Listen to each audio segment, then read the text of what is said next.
Assalamualaikum warahmatullahi wabarakatuh. Waalaikumsalam. Ila hadratin Nabi Mustafa Sayyidina Maulana Muhammadin wa ala alihi wa ashabihi wa dhurriyyatihi ya Sayyidina ya Rasulullah. Nas'aluka syafa'ata yawmal adli akbar yawma la yanfa'u malun wala banun illa man atallaha biqalbin salim wa ila arwahi jami'i abaina wa ummatina wa ajdadina wa jaddatina wa ila arwahi jami'il quburi minal muslimina wal muslimat wal mu'minina wal mu'minat wa ila ajsadina wa anfusina wa arwahina. Al-Fatihah. A'udzu billahi minasyaitonir rajim. Bismillahirrahmanirrahim. Alhamdulillahi rabbil alamin arrahmanir rahim maliki yaumiddin. Iyyaka na'budu wa iyyaka nasta'in ihdinas siratal mustaqim. Siratal ladzina an'amta 'alaihim ghairil maghdubi 'alaihim waladdallin. Bismillahirrahmanirrahim. Alhamdulillahi rabbil alamin. Assalatu wassalamu ala sayyidil mursalin Sayyidina Maulana Muhammadin wa ala alihi wa sahbihi ajma'in. Inna ahsanal hadithi kitabullah wa khairul hadi hadi Muhammadin Rasulillah. Syarrul umuri muhdatsatuha wa kullu muhdatsatin bid'ah wa kullu bid'atin dhalalah. Kullu dhalalatin finnar. Qala al-mu'allif rahimahullah ta'ala wa nafa'ana bihi wa bi ulumihi fid dharain. Amin. Alhamdulillah, kesempatan malam hari ini kita masih dipertemukan dalam kajian rutin di Masjid Jami Al-Ikhlas Paradise Paksarakan. Akan tetapi malam hari ini kita tidak mengkaji lanjutan dari ayat-ayat sebelumnya. Tapi yang kita akan kaji bersama, yang kita akan bahas, karena kurang lebih satu Jumat ke depan kita akan bertemu dengan Idul Adha, maka kita insya Allah akan sama-sama membicarakan terkait pelaksanaan Idul Adha dan pelaksanaan adhanya, udhiyahnya, pelaksanaan kurbannya. Setidaknya dalam Al-Quran itu ada beberapa ayat yang diturunkan oleh Allah dalam rangka menjelaskan terkait kurban. Salah satunya yang masyhur di antara kita yaitu surah Al-Kautsar ayat 1 sampai dengan ayat ketiga. Itu insya Allah sudah pernah kita bahas bersama mungkin sekitar 1 sampai 2 tahun yang lalu. Maka malam hari ini kita akan coba kaji bersama ayat-ayat Al-Quran terkait tentang kurban. Sekaligus nanti akan ada penjelasan lebih rinci mengenai pelaksanaan kurban yang saya nukil, yang saya ambil pendapat-pendapat dari pengarang kitab Fathul Mu'in. Ya, pengarang kitab Fathul Mu'in yaitu Syekh Zainuddin Al-Malibari yang dihasyiahkan atau diuraikan lebih dalam lagi oleh Syekh Abu Bakar Syatto. Bismillahirrahmanirrahim. Wal budna ja'alnaha lakum min sya'airillahi lakum fiha khair. Fadhkuru ismallahi 'alaiha shawaf. فإذا وجبت جنوبها فكلوا منها وأطعموا القانع والمعتر فذلك سخرناها لكم لعلكم تشكرون. Ini surah Al-Hajj ayat 36 yang kaitannya dengan kurban, begitu juga kaitannya dengan dam dalam pelaksanaan manasik haji wal umroh. Nah, karena kurban juga tidak lepas dari adanya ritual agama Islam yang kita sebut dengan sebutan haji dan umroh, satu-satunya ibadah mahdhoh yang ditentukan tempatnya tidak boleh selain di luar tanah haram Mekah. Kalau sholat kita di Indonesia boleh, di Mekah afdol. Zakat di Indonesia boleh, di Mekah nggak apa. Puasa di Indonesia boleh, di Mekah boleh. Tapi haji, lah Buddha. Nggak boleh enggak dia mah. Harus di Mekah. Tidak ada kemudian orang pelaksanaan ibadah haji dan umroh pindah di Pondok Gede pakai Ka'bah buatan, nggak bisa. Atau di Palembang bikin Ka'bah lagi juga nggak bisa.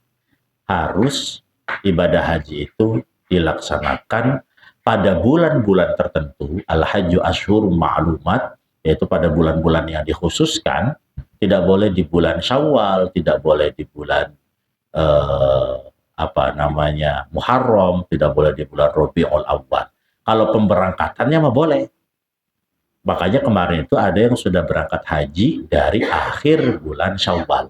Sok silakan. Tapi proses ibadah hajinya mah tetap kita mulai dari tanggal 9, 8, 9 itu baru mulai proses ibadah haji, niat, kemudian pakai baju ihram, baru wukuf.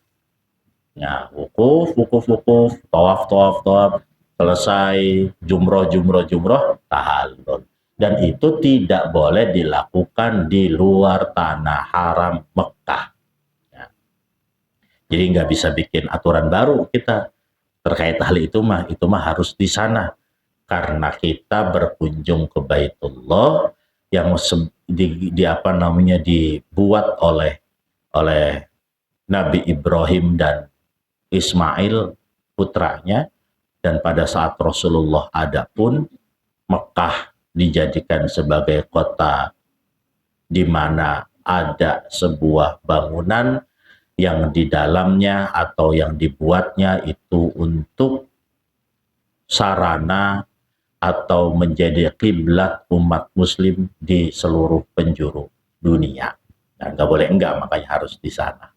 Maka kaitan itu, karena ada kaitan antara Ibrahim dan Ismail alaihi wassalam, dilanjutkan dengan Nabi Muhammad Shallallahu Alaihi Wasallam, maka muncullah perintah terkait pelaksanaan penyembelihan hewan kurban. Wal budna ja'alnaha lakum min sya'airillah. Dan unta yang telah kami jadikan bagi kalian semua adalah bagian dari syiar-syiar Allah. Di dalam unta tersebut terdapat kebaikan. Unta, sapi, kambing, kerbau, nah itu satu kelas. Nggak tahu kalau dalam biologinya, saya lupa namanya satu apa, yang jelas mereka punya makanan yang sama. Maka masuk ke dalam kategori herbivora, hewan pemakan rumput. Nggak bisa kambing makan daging, nggak bisa. Makanya yang dihalalkan bagi kita itu dalam urusan hewan-hewan berkaki empat itu adalah mereka yang memakan rerumputan. Mereka pemakan daging ataupun karnivora itu tidak dibenarkan untuk dimakan oleh manusia muslim. Kebaikannya apa yang ada di dalam unta, yang ada di dalam sapi, kerbau, dan kambing? Banyak para ahli gizi, ahli kedokteran mengungkap betul banyak sekali kandungan-kandungan kebaikan yang terdapat pada hewan-hewan herbivora, bil khusus unta, sapi, kerbau, dan domba. Maka Allah katakan di sini min sya'airillah lakum fiha khair, di dalamnya terdapat sebuah kebaikan. Karena itulah Allah perintahkan fadhkurusmallahi 'alaiha shawaf. Maka ketika hendak menyembelih si budna tadi, si hewan tadi, unta ataupun sapi tadi, sebutlah nama Allah. Shawaf itu dalam keadaan berdiri siap untuk disembelih.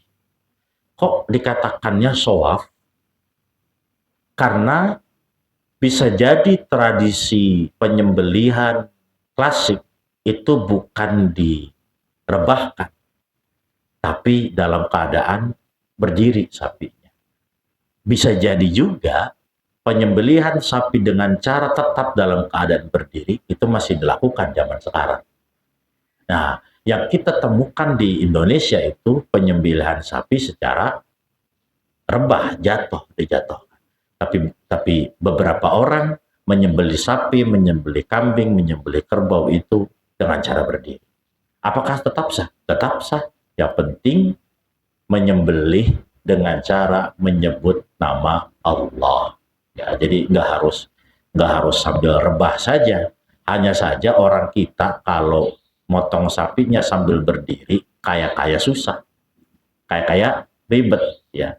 Kalau nanti ditemukan metode-metode yang lebih baik lagi, bisa jadi menyembelih hewan-hewan kurban itu sudah tidak lagi dijatuhkan, tapi tetap dalam keadaan berdiri. Dan bisa jadi juga alat yang digunakan itu bukan berbentuk pisau ataupun golok kayak Indonesia. Ya, bisa jadi yang digunakan adalah pedang zaman dulu, zaman 500-an Masehi, 600-an Masehi. Nggak pakai golok, jadi memang harus sambil berdiri bisa. Orang Indonesia kalau nyembelih kurban pakai golok yang panjangnya 30 sampai 40 cm. Kalau pedang bisa 1 meter lebih. Fadhkurusmallahi 'alaiha shawaf, maka ini menjadi dalil bagi sebagian ulama fikih bahwa ketika menyembelih hewan itu diwajibkan menyebut nama Allah. Paling sedikit bismillah. Bismillah, seret, bismillah, seret. Paling sedikitnya. Kalau mau sempurna, bismillahi Allahu akbar. Allah lanjutkan, fa idza wajabat junubuha faqulu minha wa at'imul qani'a wal mu'tar. Kalau hewan itu sudah jatuh karena gara disembelih tadi, maka faqulu minha. Yang punya hewannya silakan makan. Makanya dalam urusan daging kurban, kita yang berkurban itu sangat dianjurkan untuk memakan daging kurbannya. Jangan dibagiin semua. Ya. Dianjurkan untuk memakan dagingnya walaupun hanya sesuapan. Sisanya baru dibagikan. Nanti lebih jelasnya kita akan bahas di kitab Fathul Mu'in. Allah lanjutkan, wa at'imul qani'a. Kemudian kasih makanlah orang-orang yang tidak minta-minta, yang merasa cukup. Makanya dalam daging kurban itu boleh kita memberikan daging kurban kepada orang mampu, kepada orang kaya sekalipun boleh, silakan. Dalam penyembelihan hewan kurban tidak melulu harus orang fakir miskin. Sok orang kaya juga nggak apa-apa kasih. Ini dari ayat wa'at'imul qani'ah.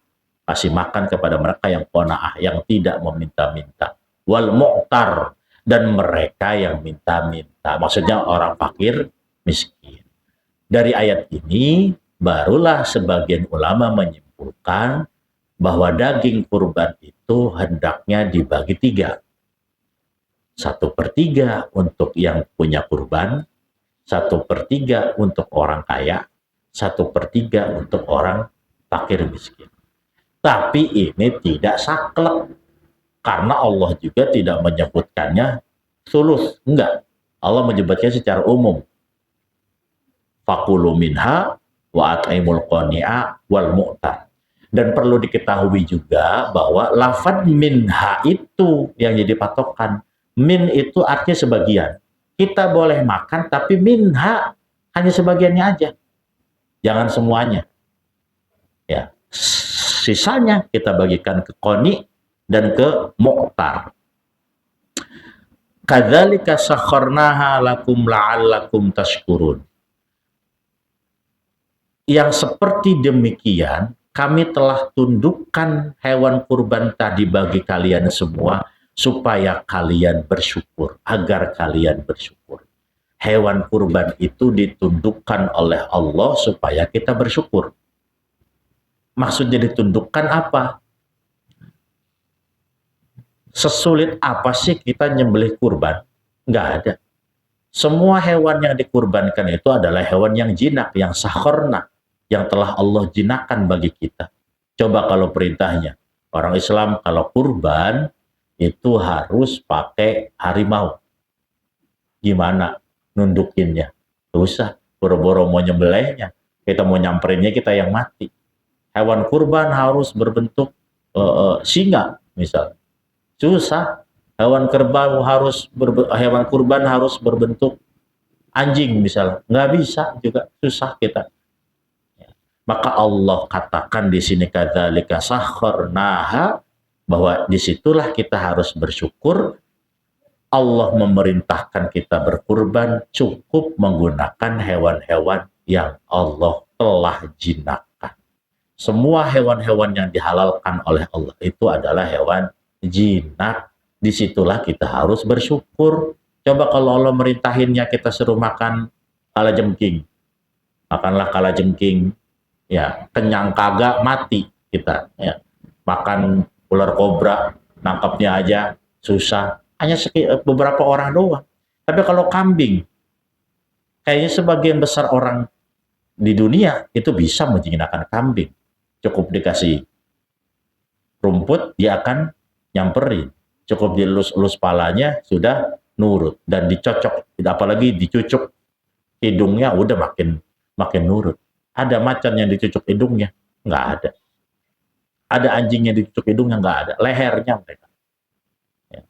Jangankan kita yang tidak memeliharanya, yang memelihara singa dan macan aja, terkadang macan itu akan kembali kepada tabiat bawaannya, yaitu memangsa yang di depan.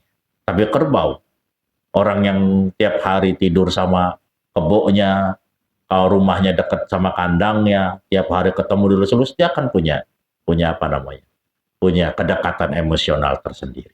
Nah, Idul Adha atau Idul Kurban, Adha berasal dari kata doha yang berarti kurban. Kurban diambil dari kata koruba yang berarti dekat. Ditambahin alif nun di belakangnya yang berarti kesempurnaan, dekat yang sempurna.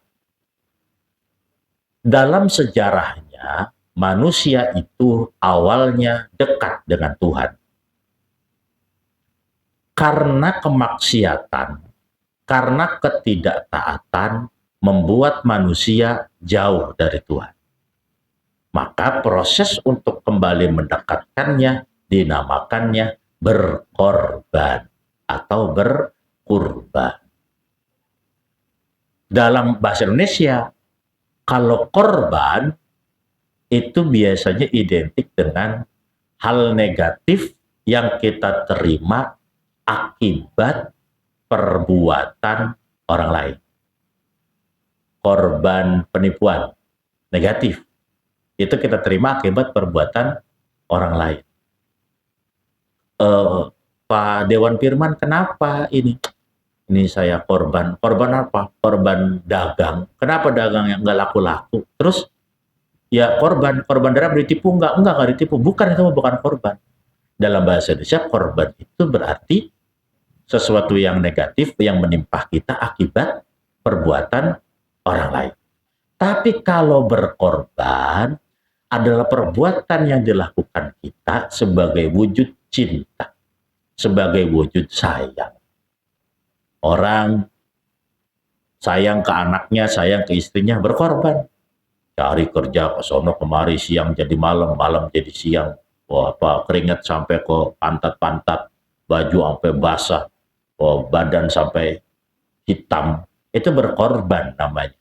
Berkorban sebagai wujud rasa cinta, sebagai wujud rasa sayang. Makanya ketika kita nanti Idul Kurban, menyembelih hewan kurban, berarti kita sedang berkorban. Kapan pertama kali kurban itu menjadi sebuah tradisi keharusan bagi manusia kepada Sang Pencipta? Dalam sejarahnya Al-Quran menceritakan ada Qabil dan Habil yang berkorban kepada Tuhannya sebagai wujud cinta, Habil berkurban dengan tumbuh-tumbuhan, Qabil berkurban dengan binatang. Itu pertama kali adanya kurban sebagai wujud cinta kita kepada Allah Subhanahu wa Ta'ala.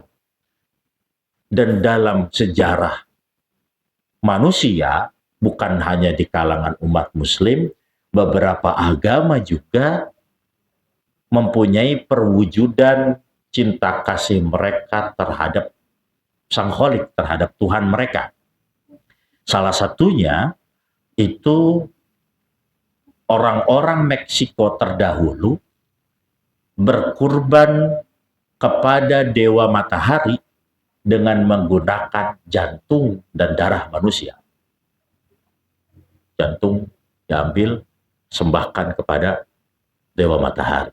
Jadi perwujudan cinta mereka kepada Tuhannya mempersembahkan jantung dan hati, jantung dan darah bagi dewa matahari. Kemudian orang-orang Viking Skandinavia yang punya dewa Odin, mereka menyembahkan, mengorbankan pemuka agama yang mereka ikat di tiang, pemuka agama yang paling hebat oleh orang Skandinavia, oleh orang Viking itu kepada dewa Odin, diikat di tiang, kemudian ditombak dari jauh, dilempar lembing dari jauh, sebagai wujud juga kurban mereka kepada dewa mereka, dewa perang mereka, dewa Odin. Orang Mesir terdahulu itu mempersembahkan perempuan paling cantik untuk ditenggelamkan di Sungai Nil sebagai wujud cinta mereka kepada Tuhan mereka. Lantas orang Irak itu juga mempersembahkan bayi kepada Tuhan mereka. Dari situ para orang-orang cerdas, orang-orang pemikir dunia, ini di luar dari agama Islam, kemudian mempunyai anggapan bahwa manusia tidak layak dikorbankan untuk Tuhan, karena manusia terlalu mahal jika ia dikorbankan untuk Tuhan. Itu pemikiran para orang-orang cerdas. Tapi pemikiran ini kemudian dibantah oleh Allah. Enggak, udah Ibrahim, lu punya anak, korbanin anaknya. Bagi Allah, bagi Tuhan, ketika Tuhan yang minta, kita harus kasih. Ya. Ada, mohon maaf, misalnya ada orang punya anak,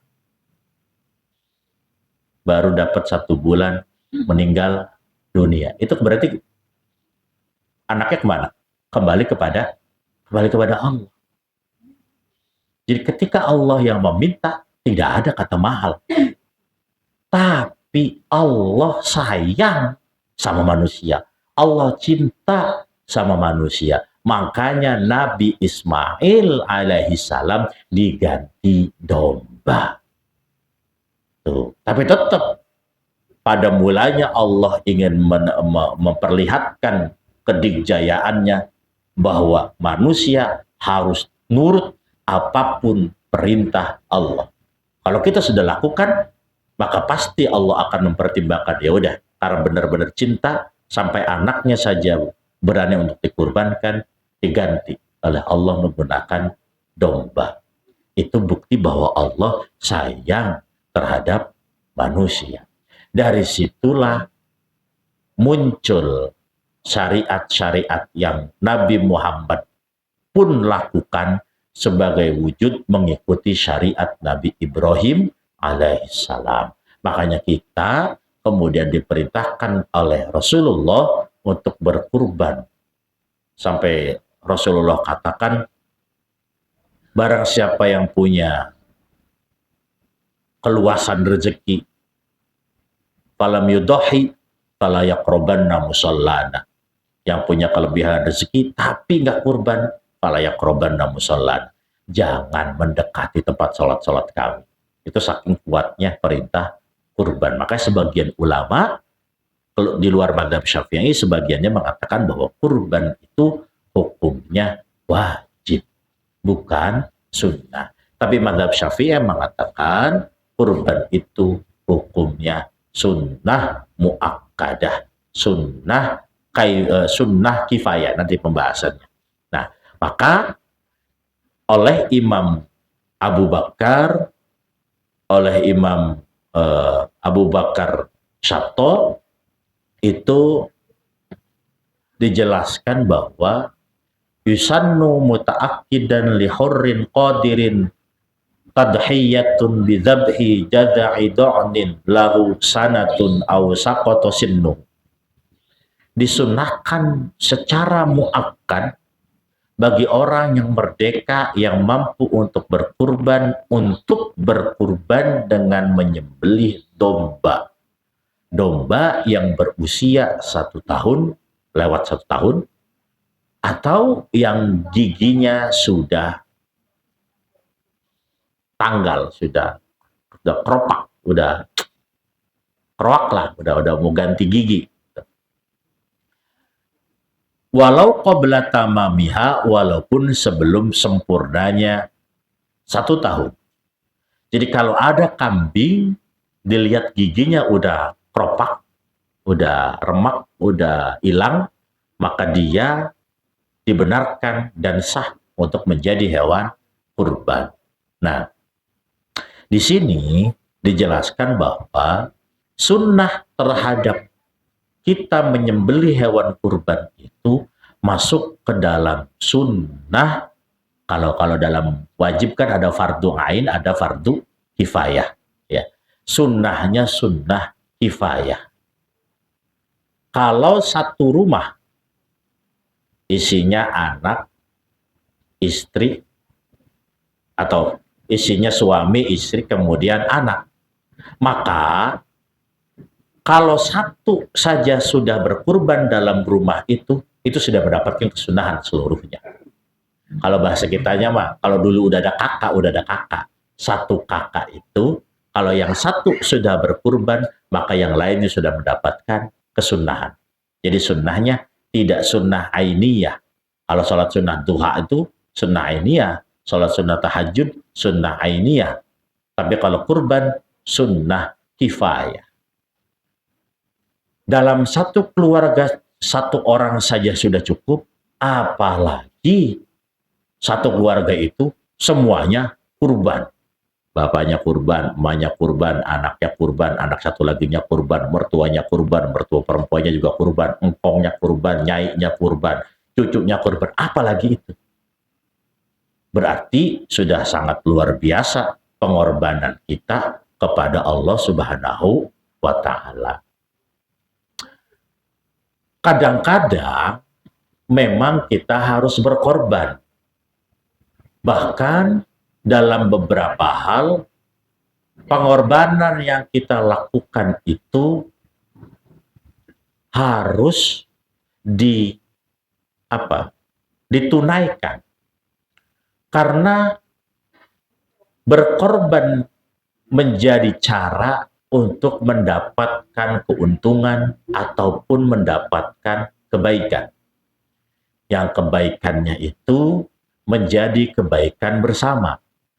Coba saya contohkan, kalau kita melakukan perjalanan menggunakan mobil, kemudian di tengah jalan bertemu dengan lampu merah. Kita buru-buru, orang lain buru-buru. Dalam perjalanan ketemu lampu merah, maka kita harus berhenti. Berarti kita mengorbankan waktu kita. Waktu kita dikorbankan 30 detik sampai 180 detik. Ada beberapa lampu merah yang sampai 180 detik, 3 menit baru jalan. Ya. Kalau di Jakarta tuh sering kita temukan itu. Kita sudah mengorbankan waktu kita, tapi kita mengorbankan waktu itu untuk kebaikan. Coba kalau kita nggak korban waktu, semuanya serodot-serodotan. Bisa jadi waktu kita untuk menempuh tujuan kita menjadi lebih lama. Bisa jadi malah terjadi kecelakaan. Jadi berkorban itu harus kita lakukan demi menjaga kita juga. Nah, makanya saya sering katakan bahwa perintah Allah itu tidak mungkin ada yang batil. Semuanya ada manfaatnya. Hanya terkadang kita belum tahu manfaatnya apa karena kedangkalan otak kita, kedangkalan akal kita. Authani ma'zin au baqarin lahuma sanatani, atau kambing yang bukan domba yang sudah giginya putus, giginya ganti, giginya hilang, atau bakorin sapi yang sudah berusia 2 tahun. Makanya ketua kurban pastiin sapinya udah 2 tahun belum. Lihat kakaknya, akte kelahirannya, coba ini sapi lahirnya kapan? Sapi lahirnya 6 Juni misalnya. Dia mau disembelih nih tanggal 5 Juni nih. Oh, udah 2 tahun udah sah itu. Atau lihat giginya, suruh nyelangap. Nah, giginya udah hilang belasononya berarti udah itu sudah cukup umur. Jadi tidak harus melihat akta kelahirannya, cukup melihat dari giginya saja. Suruh nyengir giginya. Nyengir, kelihatan giginya udah hilang, udah nggak ada, udah hancur yang belakang biasanya, maka itu sudah dibolehkan untuk dijadikan hewan kurban, ya.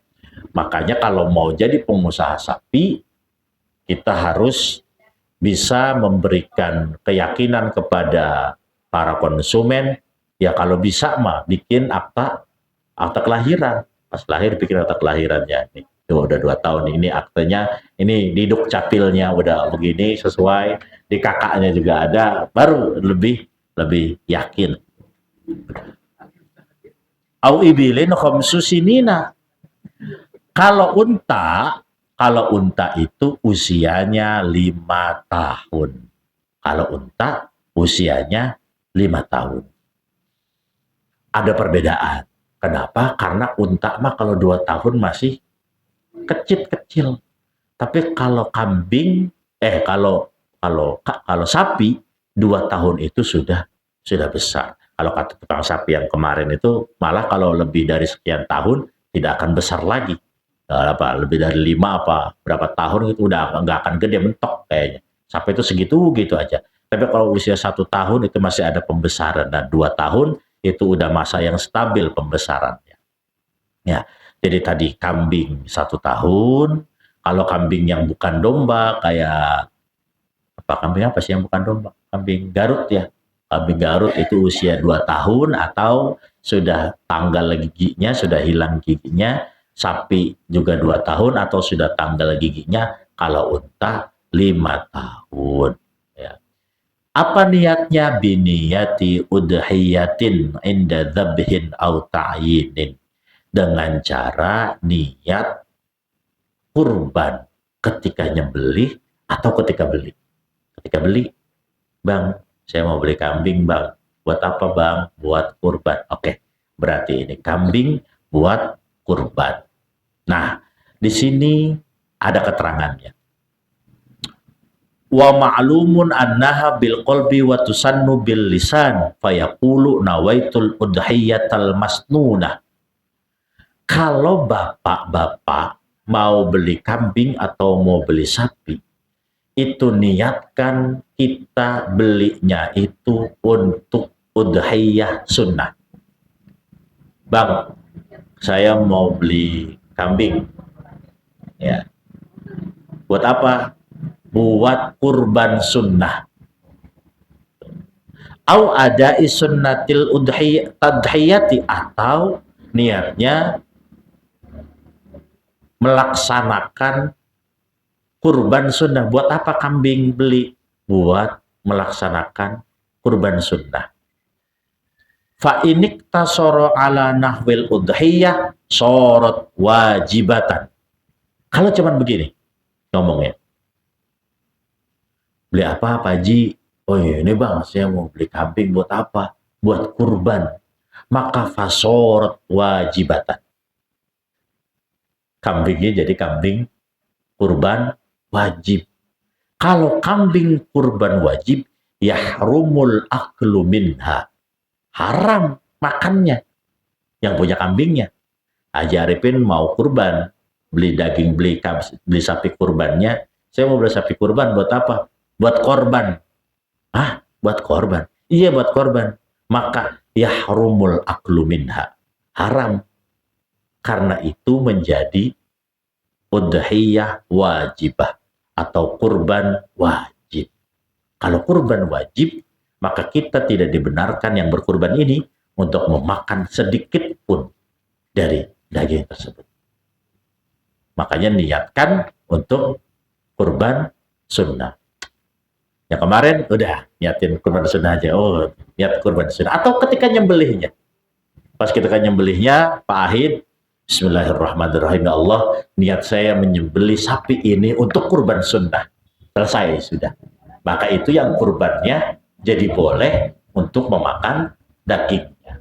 Karena dalam istilah kurban itu ada namanya kurban nazar. Nah, kurban nazar inilah yang menjadikan hukum sunnah menjadi wajib. Jadi nazar itu merubah hukum sunnah jadi wajib. Kalau saya pensiun, maka saya mau sholat duha seminggu berturut-turut. Sholat duha yang awalnya hukumnya sunnah berubah menjadi wajib karena ada nazar. Nah, oleh karenanya, karena kita sudah tahu sekarang ilmunya, sudah tahu sekarang apa landasannya, maka kedepannya untuk menyelamatkan agar kurban ini tetap menjadi kurban sunnah, tetapkan dalam hati bahwa saya ini patungan kurban, kurbannya kurban sunnah. Atau pelangnya diganti. Apa? Itu. Yuk berkurban sunnah. Gitu. Ya. Bukan yuk berkurban wajib. Tapi seluruhnya, ini berarti kita jadi wajib. Enggak. Dalam beberapa riwayat, keterangan ulama, juga disebutkan bagi yang mereka tidak mengerti terkait hal tersebut, ketika mengatakan hanya kurban saja bagi orang awam, maka itu dikatakan tetap menjadi kurban sunnah. Karena kita ngomongnya itu ngasih tahu namanya kalam khobari. Ngasih tahu doang. Pak Haji Tono, ngapain bawa kambing? Buat kurban. Tuh. Itu ngasih tahu apa netepin bahwa itu kambing buat kurban. Ngasih tahu kan? Kalau ngasih tahu enggak? Itu menurut beberapa riwayat pendapat ulama. Tapi dalam fikih al-khuruju minal khilafi mustahabbun, keluar dari khilaf itu dianjurkan. Maka untuk menyelamatkan kita, niatkan dari awal bahwa kita itu berkurban tujuannya kurban sunnah. Walaupun udah dari 6 bulan yang lalu. Nah, beli kambing. Ya Allah, ini saya niat nyembelih kambing ini nanti itu buat kurban sunnah. Atau tukang sembelihnya kasih tahu. Haji Romli yang nyembelih Pak Ahid, niatin lagi bahwa ini adalah kurban sunnah. Niat saya nyembelih ini sapi buat Pak Tono, buat Pak Arifin, buat keluarga saya dalam kurban sunnah. Bread, bismillahirrahmanirrahim, bread. Jadi sunnah. Beres semuanya. Udah boleh makan, boleh ngambil boleh ngambil tulangnya buat disop boleh. Tapi kalau sudah jadi kurban nazar, kalau saya naik pangkat, maka saya mau kurban wajib. Maka itu kurbannya nggak boleh minta daging, nggak boleh minta tulang, nggak boleh minta pala, nggak boleh minta kulit. Gimana bolehnya? Gimana bolehnya? Udah, biar aja kasih dulu ke orang. Ntar namu kita ke orang tersebut namu. Assalamualaikum Haji Romli. Saya makan ini, belum makan. Baru itu boleh. Iya, nah, boleh. Ya. Tapi kalau kita minta sendiri dari itu nggak boleh. Itu. Jadi karena itu udah punya Haji Romli, udah bukan punya yang kurban lagi. Jadi ya sok makan nggak apa-apa. Ya. Jadi clear ya masalah kurban sunnah dan kurban wajib. Walaupun kemarin-kemarin belum sempat meniatkan itu kurban sunnah, maka nanti pagi-pagi sebelum kita kurban itu kita i'tiqadkan kembali dalam hati kepada seluruh yang berkurban bahwa ini yang kita akan potong hari ini adalah kurban sunnah semuanya. Nyeletuk satu orang, enggak, saya mau kurban wajib. Ah, udah, berarti dia jangan dikasih. Tuh, jadi kasih daging yang berapa kilo, jangan dikasih. Kecuali kasih ke dia itu wajib dibagiin ya Bu, ini Bu, Pak, nggak boleh dimakan sama Bapak, gitu. Karena Bapak tadi ngomongnya kurban wajib. Pas dikumpulin semuanya, bapak-bapak ibu-ibunya, Bu, ini ada yang kurban wajib nggak ada. Oh, berarti udah dibagi. Gitu. Itu namanya akad untuk menyelamatkan semuanya. Ya. Ntar yang ketempuan, panitia yang ketempuannya. Ya, main kasih aja. Yang di rumahnya kagak tahu. Gua kurban wajib apa kurban sunnah. Ya, gitu. Wa waktuha min irtifa'i syamsi nahrin ila akhiri ayyamit tasyrik. Waktunya kurban itu adalah dari naiknya matahari Idul Adha, naik dikit naik, maksudnya waktu duha, sampai akhir hari tasyrik, tanggal 13 Zulhijjah. Berarti kalau lebarannya hari Jumat, kapan terakhir kali kita boleh motong? Sabtu, Minggu, Senin. Senin asar terakhir motong. Ya. Kalau kemudian udah kelewat dari maghrib di hari Senin itu, maka itu bukan lagi jadi hewan kurban, tapi sudah menjadi sembelihan biasa. Dapat pahala nggak? Dapat kalau dibagiin mah, tapi pahalanya tidak sekuat kurban, tidak sebanyak kurban. Wahia afdolu minas sodaqah. Kurban pada hari Idul Adha itu lebih utama daripada sedekah apa aja. Pada hari Idul Adha. Ada orang kurban 3.800.000. Tiba-tiba Pak Dewan punya duit hari itu 4 juta. Wah, gua yang beliin minumnya. Nasinya gue yang beliin. Apalagi rokoknya saya yang beliin. Kemudian pokoknya mah snack-snacknya saya yang beliin. Seharga 4 juta. Tetap pahalanya gedean mana? Gedean kurban. Pada hari nahar, pada hari udhiyah, kurban afdolu minas sodako. Sodako yang lain. Udah cuman kurban doang yang paling afdol pada waktu itu. Ya, bukan berarti ntar ibu-ibu nggak boleh bawa makanan, boleh, nggak apa-apa. Ya, habis nggak cukup duitnya buat beli sapi 3.800.000, katanya cuma punya duit 50.000 doang, udah sedekah, ya udah nggak apa-apa. Tapi kalau orang punya uang banyak pada hari nahar, pada hari udhiyah, maka lebih utamanya adalah menyembelih hewan kurban. Wa yujzi'u subu'u baqarin au ibilin an wahidin.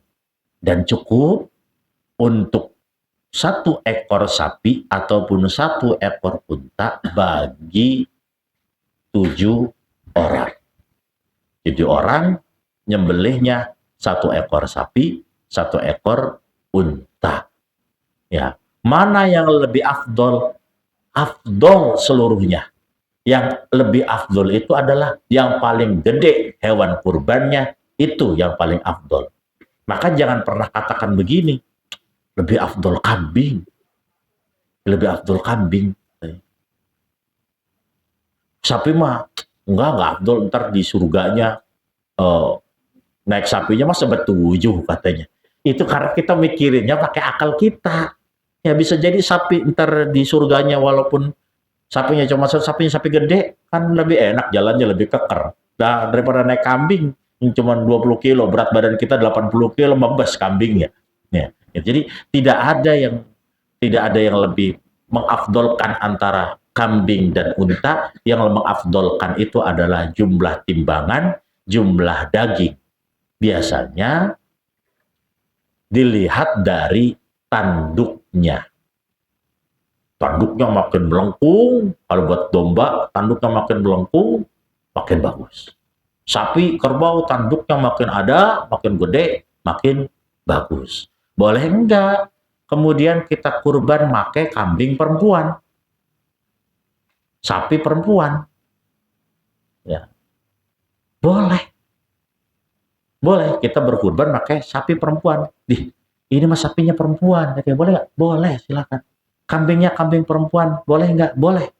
Hanya saja tukang sapi itu kalau ngejual sapi perempuan rugi, bisa nganakin perempuan mah. Kambing juga sama, bisa nganakin, bisa bunting lagi. Makanya yang mereka jual adalah kambing dan sapi laki-laki. Jangan kemudian ada orang gotong-gotong sapi perempuan. Waduh, nggak sah ini mah. Sapi perempuan mah nggak sah buat kurban. Enggak ada. Sok silakan. Mau sapi laki-laki, mau sapi perempuan.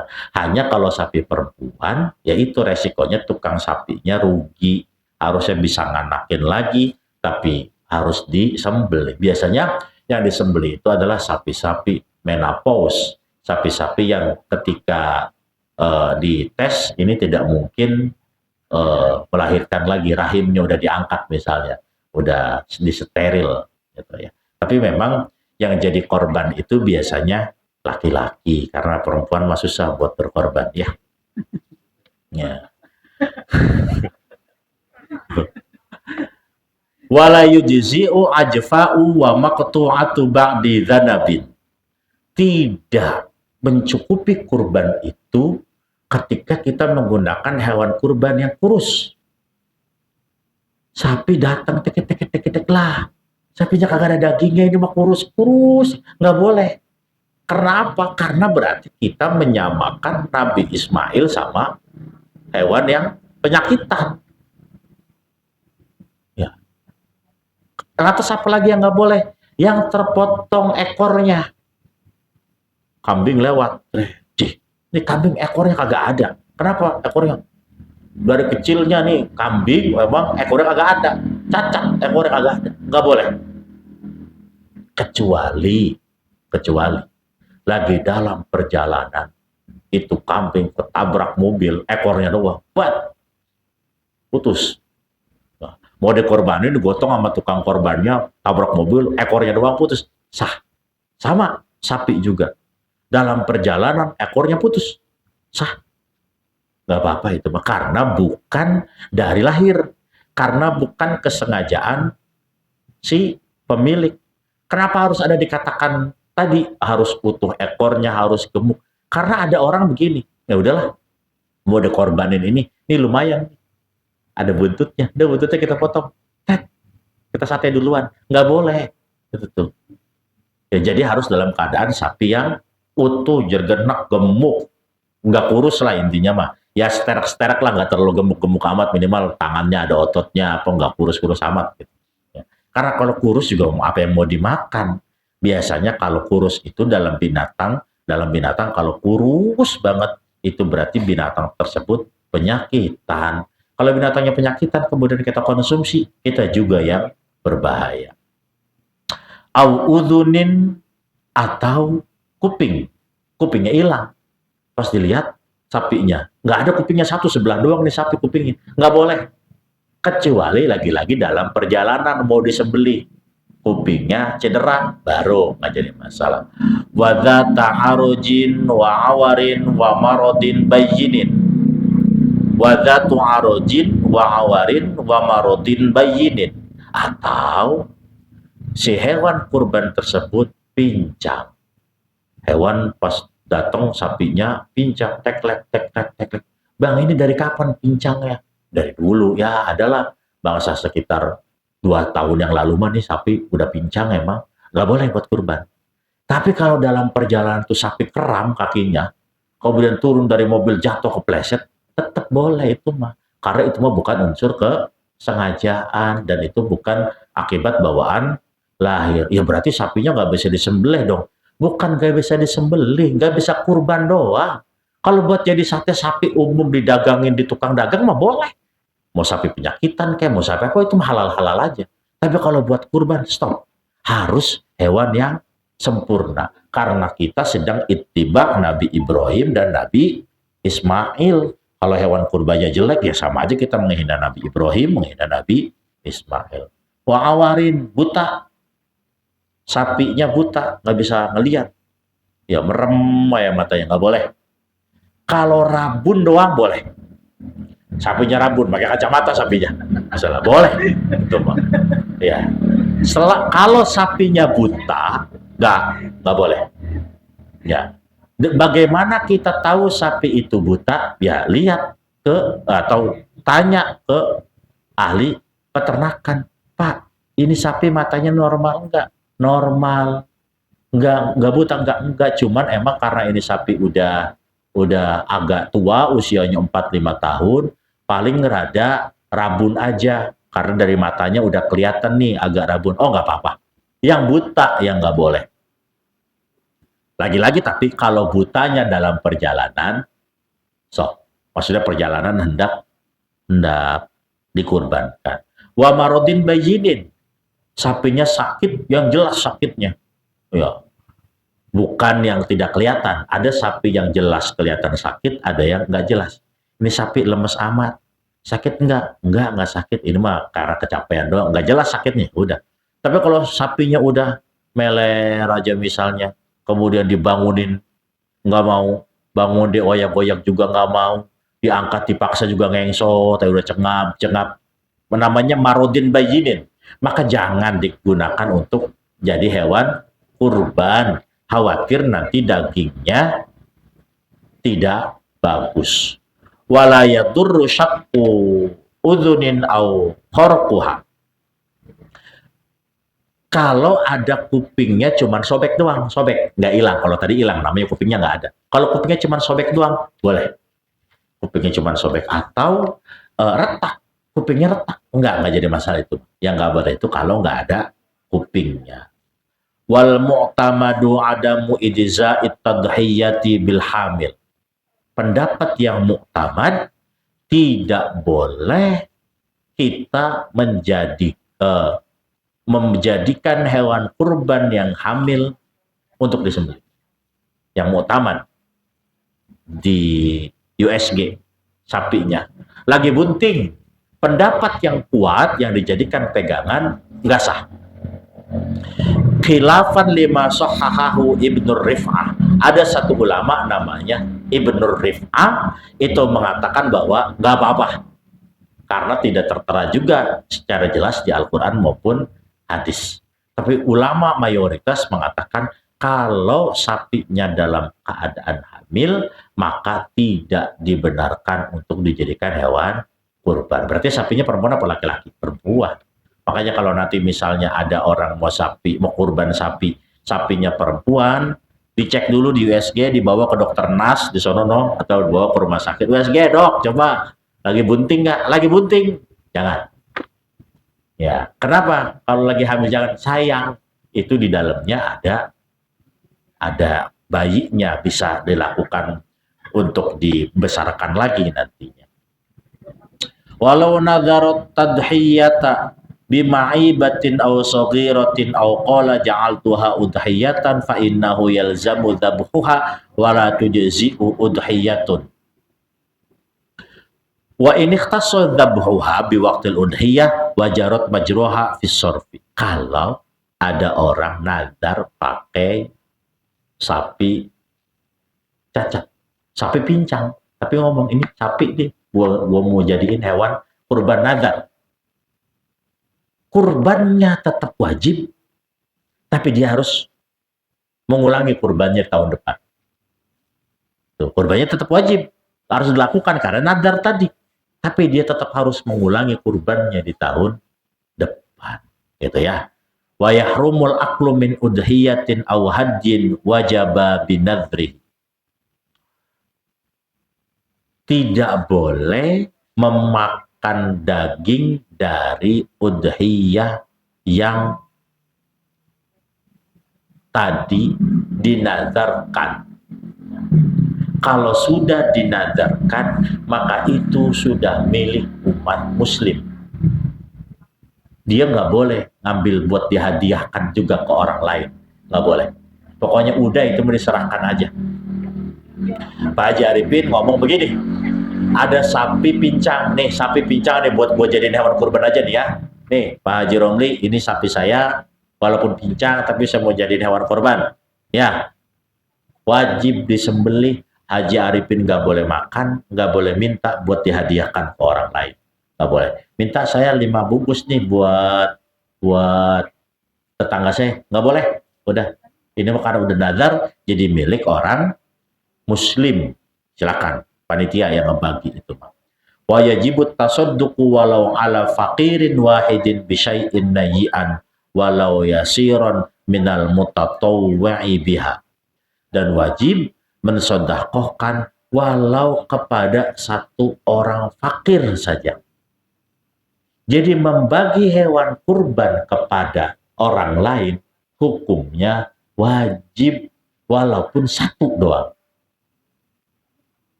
Walaupun satu orang. Datang orang minta-minta, Pak saya minta kurbannya Pak, deh terima kasih. Tuh. Satu orang saja yang dibagikan daging kurban tersebut itu sudah menggugurkan kewajiban kita membagikan daging hewan kurban. Tidak harus banyak. Nayyi'an walau yasiron minal mutatawwi'i biha. Dibagikannya secara nayyi'an, mentah. Kalau kita mau membagikan daging kurban kepada orang fakir, maka membagikannya wajib dalam keadaan mentah. Ya, kenapa? Kok wajib dalam keadaan mentah? Karena bagi orang fakir, daging kurban itu adalah milkut tam, milik sempurna. Artinya apa? Bagi orang fakir, daging kurban itu boleh dijual. Tuh, beda sama orang kaya. Ya, jadi pernyataan bahwa daging kurban itu tidak boleh dijual, betul atau salah? Betul. Tapi yang tidak boleh dijual itu adalah bagi orang kaya. Kalau bagi orang fakir mah daging itu jadi milkut tam, milik sempurna. Awas tuh. Jadi jangan terlalu jangan terlalu saklek kita bahwa daging kurban nggak boleh dijual. Maksud daging kurban tidak boleh dijual itu adalah daging kurban karena pada waktu dulu ada orang kurban, nyembelih kurban, tapi dagingnya dijualin. Pak Umar kurban, saya mau kurban lah, tapi habis kurban dagingnya dijualin. Nggak boleh. Tapi kalau daging kurban itu kita kasih ke orang fakir, kita kasih ke orang miskin, terserah orang miskin itu mau mentasarufkannya untuk apa. Mau dijual kek, mau dimakan kek, mau dikasih lagi ke orang, nggak jadi masalah itu. Ada orang fakir begini mikirnya, lah gua daripada ini daging gua masak, besoknya nggak kebeli beras, masih mending daging saya jual, lumayan dapat 100.000 misalnya. Maka sok silakan daging itu untuk dijual. Tapi bagi orang fakir, tapi bagi orang kaya nggak boleh, itu dijual nggak boleh bagi orang kaya. Nih, di sini nanti kita akan jelaskan bagi orang kaya itu bolehnya apa daging itu, apakah dimasak doang atau boleh dijual. Maka nanti akan ada penjelasan lebih ceritanya. Wal afdalu at-tasadduqu bi kullihi illa luqman yatabarraku bi akliha. Mau lebih afdol, maka dagingnya disedekahkan seluruhnya illa luqman, kecuali sesuapan. Pak Haji Arifin, pokoknya saya mau kurban nih. Saya mau kasih 5 kilo ya Pak Haji Arifin, ya boleh nih dapat dari panitia 5 kilo sepertiganya. Enggak, saya mau minta 2 on aja. buat saya tabarruk, ambil berkahnya. Sisanya bagiin. Itu yang afdol. Itu yang afdol. Panitia berani begitu. Bapak Ibu yang mau kurban, kalau mau afdol, terus saya kasih 2 on aja. Sisanya bagiin. Wah, ini kita mau nggak bisa Pak, katanya. Itu pada pengen. Nggak apa-apa. Boleh. Silakan makan, nggak apa-apa. Makanya tadi ada kata-kata fakulu minha, yang kurbannya juga boleh makan. Maka kita batasi agar tidak terlalu selfish, tidak terlalu mikirkan diri sendiri, maka 1/3 kita bagikan kepada yang berkurban. So, kita kasih 2 kilo, 3 kilo untuk mereka konsumsi sebagai tabarruk. Tapi kalau mau afdol, bagikan semuanya. Itu yang lebih afdol. Wa antakuna minal kabad nih kalau mau lebih bengis lagi. Dan itu pun kalau mau dapat afdol, dikasihnya hati. Haji Arifin, kurban saya, sunnah kurbannya, tapi saya meminta hati aja udah sedikit, yang lainnya bagi itu afdol, sangat afdol. Berarti benar-benar berkurban. Berarti yang minta daging buat dimasak, yang punya kurban nggak benar-benar kurban. Cuman ntar ketika mizan, ketika dihisab, mohon maaf kalau pahalanya kalah sama Pak Haji Arifin yang semuanya dikasih ke orang, ya gitu. Iyalah saya mau dikasih ke orang ayah, Pak Dewan nih, daging saya nih, yang kemarin dikasih sama panitia kurban 5 kilo buat jatah kurban, buat Pak Dewan, semuanya udah sok dimasak apa, tapi saya minta matangnya 3 kilo, wah itu mah sama aja, ya.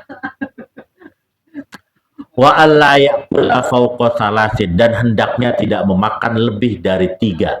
Tuh, lebih dari 3, makanya jangan lebih dari sepertiga. Wa tasadduqu bijildiha, dan sedekahkan kulitnya. Nggak boleh kulitnya buat bayaran tukang jagal, sedekahkan. Tukang jagal, nih saya motong kurban ya, nih biaya jagalnya 1 juta, jeger. Tapi kulitnya nggak apa-apa, tukang jagal bawa aja, boleh disedekahkan, itu namanya. Ya. Boleh nggak kulitnya dijual? Boleh kalau kita kasihnya ke orang miskin. Kasih ke orang miskin. Bang, saya nggak bisa makan, ya gimana makan kulit sapi ini? Oh, susah, digoreng susah, di ini susah. Boleh nggak dijual? Boleh. Syaratnya miskin. Atau misalnya, oke, kulitnya dipegang sama panitia. Sok, panitianya jual kulitnya. Biasanya kalau hari raya Idul Adha, kulitnya jadi nggak mahal, nggak? Kalau lagi hari-hari biasa, kulit sapi bisa 100.000, bisa 200.000. Tapi kalau lagi Idul Kurban, 30.000 kulit sapi. Duitnya kumpul itu kita 8 sapi ini, misalnya mau dijual misalnya, duitnya kumpulin 8 kali 3 240.000, bagiin ke orang-orang miskin. Kan kulitnya nggak boleh dijual. Ini makanya miskonsepsi kalau bahasa kerennya mah. Nggak boleh dijual, itu bagian kurbannya maksudnya. Haji Arifin punya sapi, mau dikurbanin. Kulitnya dipegang, dijual, duitnya diambil sama Haji Arifin, itu yang nggak boleh. Tapi kalau kita kasih ke orang miskin, sama orang miskinnya dijual, ya boleh. Orang miskin daripada makan kulit sapi, enak kagak, masih mending dia buat beli beras. Kan begitu. Ya.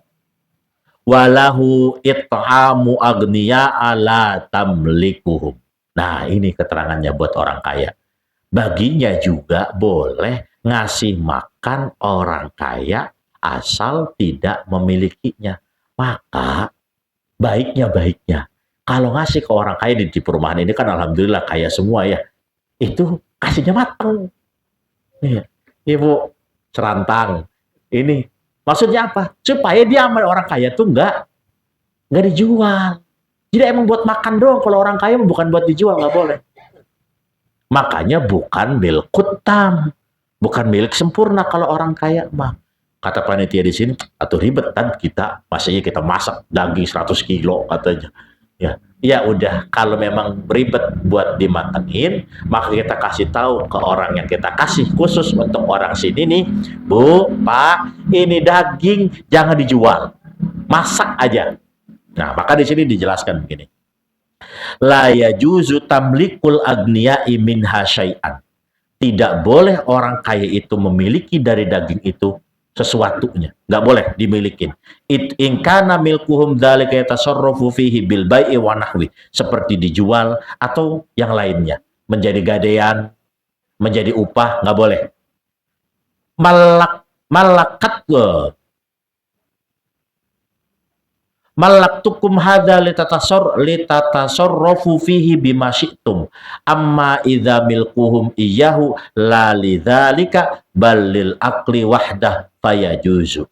Kalau cuman dikasih untuk dimakan boleh, wa yakunu hadiyatan lahum wa hum yatasarrafuna fihi binahwi aqlin wa tasadduqin wa diyafatin li ghaniyin aw faqirin la bi bai'in wa hibatin. Nah, boleh juga kalau orang kaya dikasih hadiah daging kurban dari panitia, maka kalau nggak mau dimakan itu daging kurbannya boleh dikasih lagi ke orang.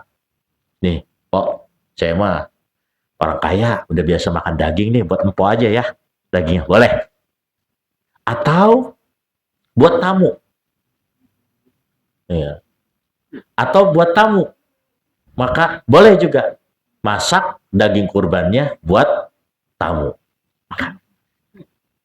Ya, jadi jelas ya, yang tidak boleh itu adalah dijual bagi penerima daging kurban itu adalah orang kaya.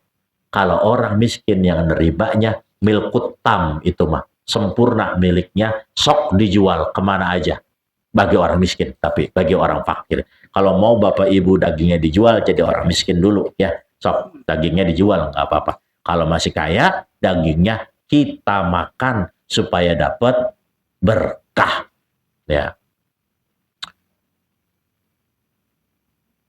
Wa yusannu ayyadhbahar rajulu binafsihi. Disunahkan lagi yang nyembelihnya itu adalah yang kurban. Pak Ahid kurban sapi nomor berapa? Nomor 2 tat, nyembelih sendiri. Haji Romli kurban nomor berapa? Nomor 1, nyembelih sendiri. Haji Arifin kurban nomor berapa? 1, nyembelih sendiri. Kalau mau dapat sunnahnya. Ya. Nah, saya mau barengan sama Haji Romli. Barengan udah megangin kambingnya. Ya. Makanya nanti panitia kita tawarkan, Bapak Ibu yang berkurban tahun ini, barangkali ada yang mau nyembelih, sok. Gak apa-apa kalau mau nyembelih. Kalaupun gak nyembelih, Pak, ikutan megangin buntutnya kek, megangin badannya kek, supaya bisa menyaksikan. Laki-laki yang disunahkan untuk nyembelih. Kalau perempuan yang berkurban, wakilkan kepada laki-laki. Wa ayyashhadaha man wakkalabi, menyaksikan pengorbanannya. Ya, kasih tahu dulu bahwa Bapak Ibu besok penyembelihan hewan kurban itu adalah pukul 7. Biar kumpul semuanya, biar menyaksikan semuanya, biar mendapatkan kesunahan dari menyaksikan penyembelihan hewan kurban. Wa kariha li muridiha izalatu nahwi sya'rin fi 'ishri dzilhijjah. Nah, ini yang jadi miskonsepsi kita.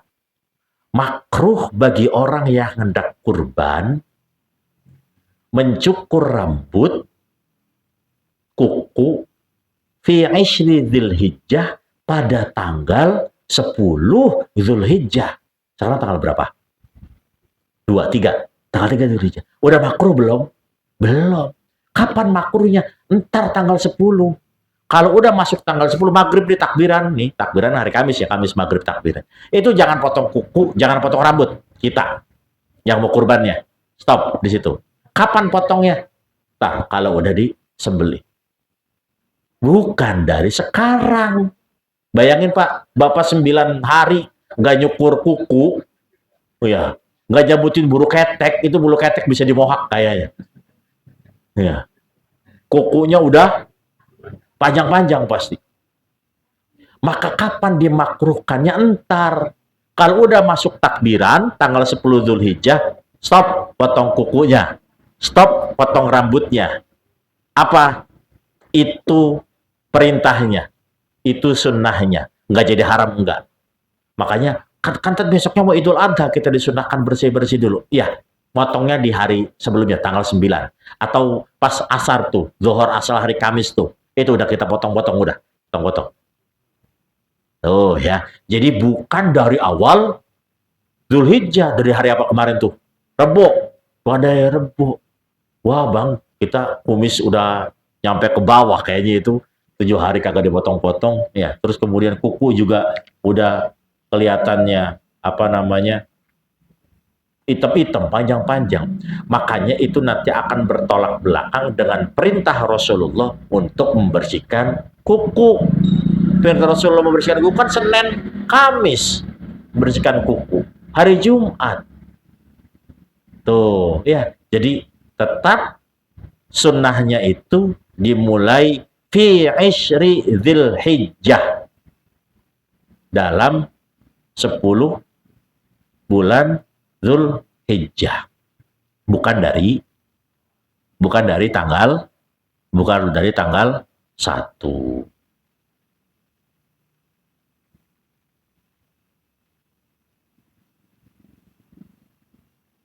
Ada lagi yang mengatakan bahwa yang nggak boleh dipotong itu adalah hewannya. Ini tuh bukan buat manusia, buat hewan. Jadi kalau ada hewan mau disembelih, itu jangan dipotong rambutnya. Biar enak katanya, biar nggak terlalu kelihatan banyak bulunya, dombanya dibotakin dulu. Jangan. Tuh, kalau saya sebenarnya lebih sepakat sama Ono bahwa itu tuh terkait hewannya. Kenapa? Karena ada riwayat mengatakan yang akan dihitung nanti adalah pahala bulunya. Bulu siapa? Bulu manusianya apa bulu hewannya? Bulu hewan. Makanya jangan dicukur. Itu buat pepantas-pantas hewan tersebut juga. Beberapa hal yang menjadi salah konsep atau miskonsepsi kita malam ini kita bahas, kita buka, ternyata apa yang selama ini kita yakini itu tidak benar atau kurang tepat. Kayak daging kurban nggak boleh dijual, kita nggak boleh motong kuku dari tanggal 1 Dzulhijjah, ya. Itu tuh menjadi polemik di masyarakat yang menjadikan kita saling menyalahkan. Kalau emang dia nggak mau dipotong dari tanggal 1 sampai apa namanya tanggal 10, ya kukunya nggak berbentuk, ya silakan. Ya, tapi keterangannya adalah fi ishri Dzulhijjah, dari tanggal 10 bulan Dzulhijjah itu yang dianjurkan. Jangan potong pokoknya kalau mau menyembelih hewan kurban. Entar pas kurbannya doanya awalnya begini, Allahumma hadza minka wa ilaika fataqabbal minni. Karena kita nyembelihnya nyembelihnya sapi, maka fataqabbal minna. Pertama, sebelumnya wa ayyu wajjiha dzabihatahu lil qiblah wa ayyatawajjaha huwa ilaiha. Hewan kurbannya ngadepin ke arah kiblat. Yang ngadep kiblat itu hewannya dan yang nyembelihnya. Yang nyembelihnya juga ngadep kiblat. Iya, Bang Ahid, yang ngadep kiblat kan yang nyembelihnya. Iya. Jangan hewan yang ngadep kiblat, yang nyembelihnya ngadep wetan, ngadep timur, pada kebalik gitu mah. Ya. Tapi kalau hewannya udah ngegabrung, udah jatuh, jangan diseret-seret. Nih, panitia, Pak Dewan, terung. Hewan udah jatuh, bre. Kurang kiblat. Jangan diseret-seret, jangan. Itu namanya mendahulukan sunnah, tapi meninggalkan yang makruh. Kita makruh untuk menyiksa hewan kurban. Tuh ya, jangan hewan kurban itu udah jatuh, ribut panitianya. Kurang kiblat, tarik lagi, tarik. Itu kata hewan kurbannya, Bang, kalau mau sembelih gua sembelih sekarang, jangan kelamaan. Ya, habis gitu baru wa ayyusammiyallaha ta'ala, menyebut nama Allah, wa yusalli wa yusallimu ala sayyidina Rasulillah, baca salawat. Bismillahirrahmanirrahim. Allahumma salli ala sayyidina Muhammad wa ala ali sayyidina Muhammad. Baru baca doa. Allahumma hadza minka wa ilaika fataqabbal minna. Bismillahirrahmanirrahim. Allahumma shalli ala sayyidina Muhammad. Allahumma hadza minka wa ilaika fataqabbal minna. Allahumma hadza minka wa ilaika fataqabbal minna. Baru seret. Jangan begini nih. Bang Ahir, pisaunya udah dipegang, udah ditempelin ke leher. Bismillahirrahmanirrahim. Hadhihi udhiyatu Haji Romli, udhiyatu Haji Arifin. Udah nempel pisaunya di lehernya. Jangan, ntar dulu nempel ntar. Masih dilus-lus, pegang dulu pisaunya. Hadhihi udhiyatu Haji Arifin bin Haji Tono bin Haji Romli bin Haji. Kan lama tuh panjang. Ya, entar pas Allahumma hadza minka baru tempelin. Allahumma hadza minka wa ilaika fataqabbal minna. Seret. Baru. Ini mah dari awal. Nawaitu annadzbahal baqarah qurbanan li. Mana panjang nama-nama anak sekarang aja udah tempelin bisa jangan. Ya. Hah? Hadhil baqarah. Ya, hadhil baqarah. Kalau itu bentuknya kambing, hadzal ghanam. Kalau sapi baqarah hadhihi. Mau pakai hadza boleh, nggak apa-apa karena sapinya sapi lelaki. Kalau sapi perempuan baru hadhihi. Mau pakai hadza, mau pakai hadhihi silakan. Allahumma hadza minka wa ilaika fataqabbal minna baru seret. Tuh, yang salah, bukan salah sih, benar sebenarnya benar. Cuman agak rada makruh itu biasanya orang itu udah nempelin duluan. Pisaunya udah tempel duluan. Ya. Coba sebutin. Mana, lama 2 menit. Ya, pisaunya udah nempel baru disembelih. Jadi ntar nempelnya kalau sudah selesai bismillah, Allahumma sholli ala sayyidina Muhammad, bismillah, Allahumma hadza minka wa ilaika taqabbal minna. Bread.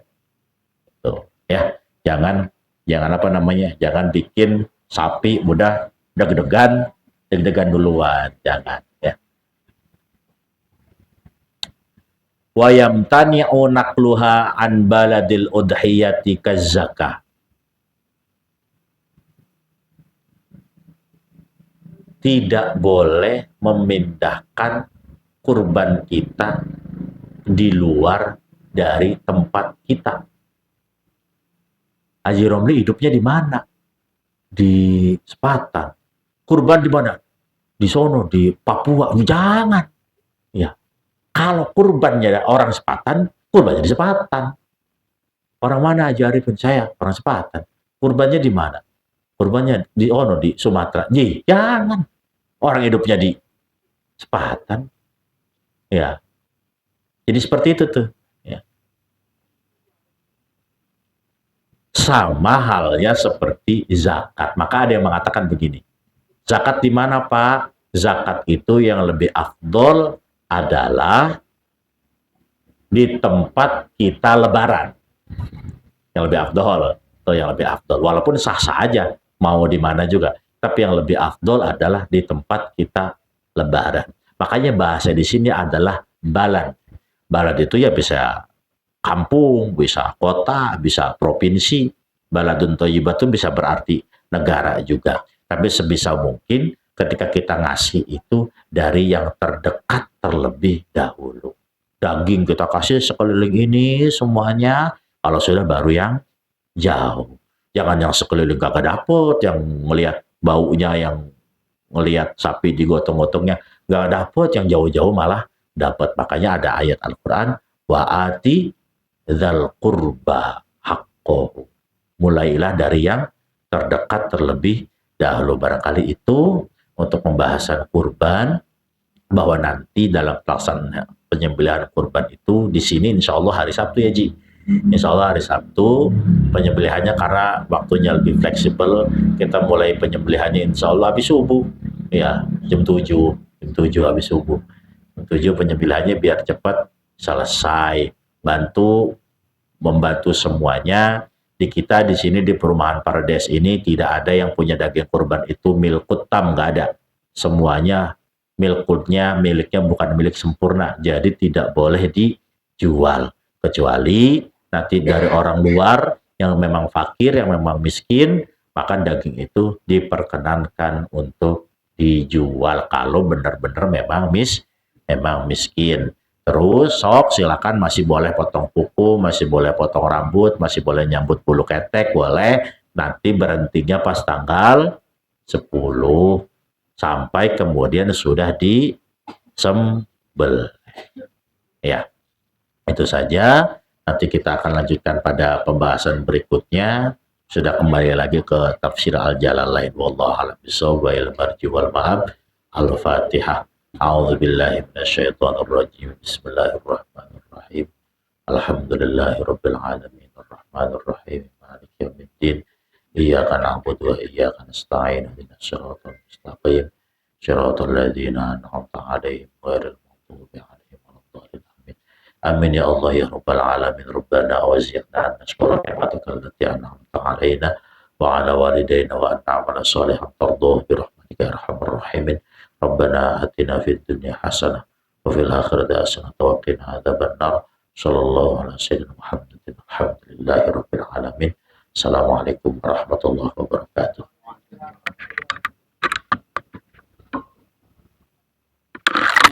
Mangga Pak.